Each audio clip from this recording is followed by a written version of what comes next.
unga o hai o lahi whakahoko-hoko e. Wait for me! My birthday too!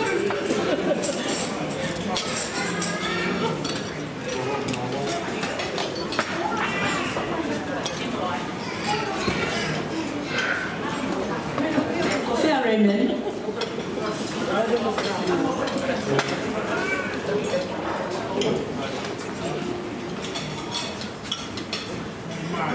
Mo mali e.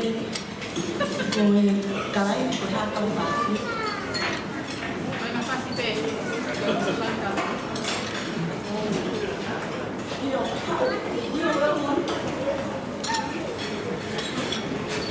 Ko e ani tau mua kata ke DJ te mai foi fasi ko ia e. Ko whatoria ko ni ko i ki whini motu a tau potu na tonke ni whakahoko. Ka kukore mai pe ka te au mahalo pe o he la ia ke uhanga whakahoko atu ai ki whatoria ko ni whakamopuna. O na uloto pe ke nau whai haki whawhiewhia ka mau ka kala he aho koe ni.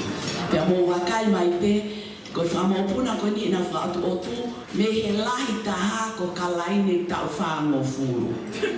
Tau whanoa. Pe kai leo ke toi whakahoko a te au e toi ngai tau e lawa pe ke mō wai sisi i taha ko i he whangamopuna ua ki ko mele vesi. Pea hoko lewa fo i toho tolu ko i ki mui ko Kaliana, ko Raymond, pa mo Christian, ko e whangamopuna uai.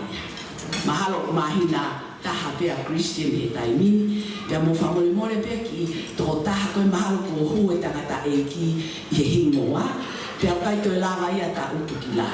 Ko iu fie kau pe mo ia he fie fia he ahone, ko ia e mo whamole mole ana. Pea, ko e mea e taha na roto ke whakaari atu, te mo wakai mai ke whangaki i ka ke i koni o kunau tui. Ko e ngā ue ni ai whine e ki, ngā ue ke kakato hono whanga moko puna he whangi i ka ke i koni, ko ene la lana pe e. Pea loto pe whanau, ke tupe mua ke nau tui pe e kumata whewhe ka nau pore pore, ko e ngā ue a e nau tui he aho koni. Pea mo wakai mai pe te mo lape o tala, ai la lana ko whiri mana ko ai pe ko hai o ko saita ha ka ko fo i ko tota ko mo se ami ka pate mo wakai mai ko no ki ka ke i ko la lana faka osia mau ka kala a fala mala ya ko omi pe ke ta wala e mo se ko talo no mai e mau ka kala ke fai hanga o e ki ai mo ene eke, pa koe ni mau kakala koe ni ko tui mai mo sese a hon ke sio ki ai, o kei tau le ipe. Ai whakatoa, o nau fie, pa nau roto pe ke whai haki whakame ite he aho koe ni. Lisiate pea mo sese, take a kalaine ki loto. Mo kātake, ko hono loto pe o naeni, ke mahino ka mau, o ku kei lawa pe, o whai ine tau o runga. Ka tupe ke o koe moki ka te eni o na tupe ta whakina ia hanoana. Ka tak whamore DJ, tā mai e whasi e ki. Koe kepe ke lava hafo i whasi, hafo i kupu e taha. Ke lava whawhi e fia eni whakaamu. Ke ahutaro ene practice i api pāhia tēri ngā o kuia.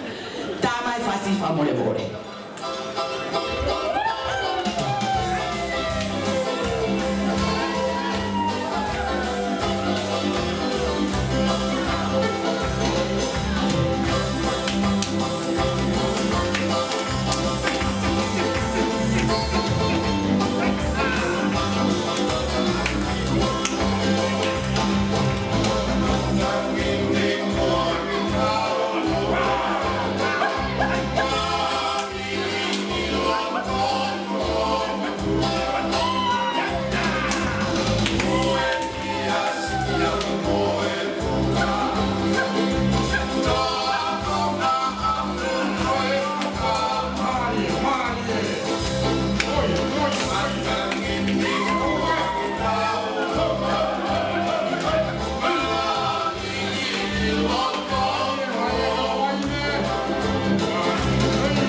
Malo apito hoy kana kwa iya